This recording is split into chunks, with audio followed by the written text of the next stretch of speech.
ولی شده خبرم من همین سحر از اخبار شنیدم که همین خیر حادثه روی داشت. پرزیدنت خودمون اظهار همدردی کرد با پرزیدنت و دولت ها امریکا و شویتساریا و بلژیا بود. همین خیلی با فکرم همدردی بیان کرد که همین خیلی یک ماشینی لگنزی چی همین خیلی گروه سیاحی و رسپیدرونه زیر کردگی است. زیر کرده است. باز شنیدم که بر اومده باز اونها رو با کار زدن. خیلی همین جوانایی همین نادانده جوانایی که نمیفهمند همین چی تاجیکستان رو. چه احساس شما را فرا گرفت؟ احساس همین که ما زیغ شدیم. خیلی کارا لازم نیست.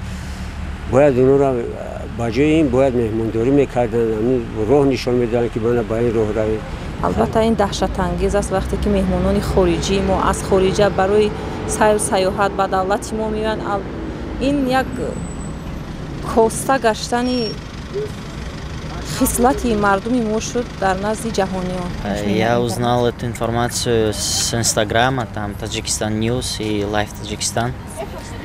Конечно, это печально, что в нашей стране такое случается. По-моему, это уже первый раз. А то, что там были ножевые ранения, это очень плохо высказывается на нашу страну, во-первых, потому что они олицетворяют нашу страну как бы. И печально, так как наш президент объявил этот год годом туризма, и, по-моему, этот поступок очень навредил уже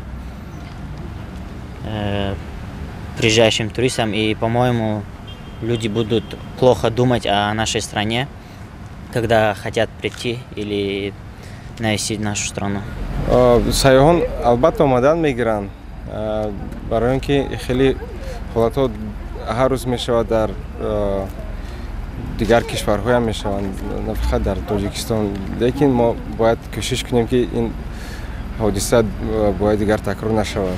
ҳозир ҳама худшамона дигар шаҳр рафта бо як орзу ба як ният мераванд ҳамчу сайёҳ онҷа абрадна мурдаша бурда. خیلی احساسی بی‌زیب است. شما وقتی شنیدید چه احساس شما را فرا گرفت؟ احساس زیغ شدم اپا. زیغی خیلی شان شرف تاجیک‌ها را نمی‌زیبه که مهمونا با امید می‌بینن. سال سیاحی که دیگه مهمونا اومدنشون امری محال می‌بینن ای ترس. دیدین باید همه رو پس سر کرد. کاری نیک باید کاری که باز در آینده چگونه خیلی رای باشد. منتظر شدن در کار باید بیایم سطحی نظر از اون که باید دشمنان ملت این کار رو کردن، لیکن باید رای خوب را جست.